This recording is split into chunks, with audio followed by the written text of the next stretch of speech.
पगली रे पगली रे पगली रे पगली रे पगली रे पगली रे पगली रे पगली मिलब त तोहके हम बताई बरे के कितना प्यार करीले हम। मिलब त तोहके हम बताई बरे कि कितना प्यार करीले हम। रे पगली रे पगली रे पगली रे पगली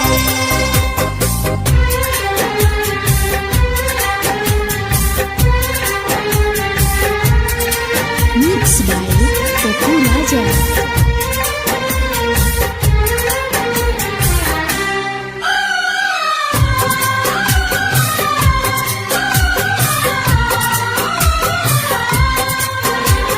तोहके कमाल बा दर्द में बानी हो ऐसन सजा हमके दिहल तुरानी हो।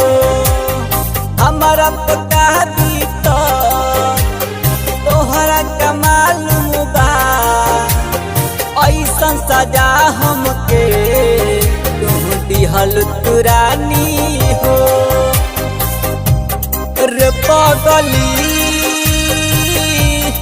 रे पगली रे पगली रे पगली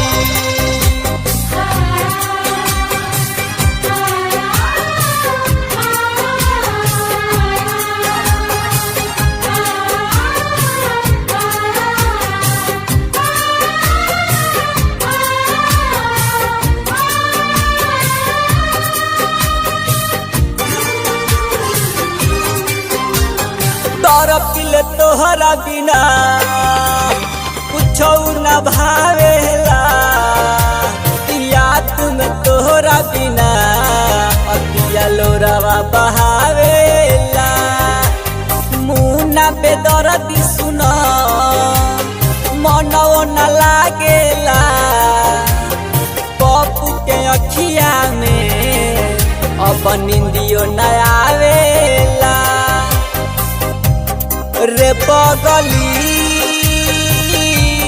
रे पगली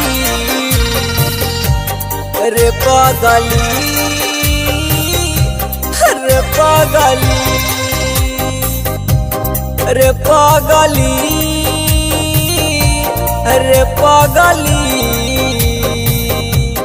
रे पगली रे पगली मिलब त तोहके हम बताई बरे कि कितना प्यार करीले हम। मिलब त तोहके हम बताई बरे कि कितना प्यार करीले हम। रे पगली रे पगली रे पगली रे पगली। Shivam recording studio Digwa दुआवली।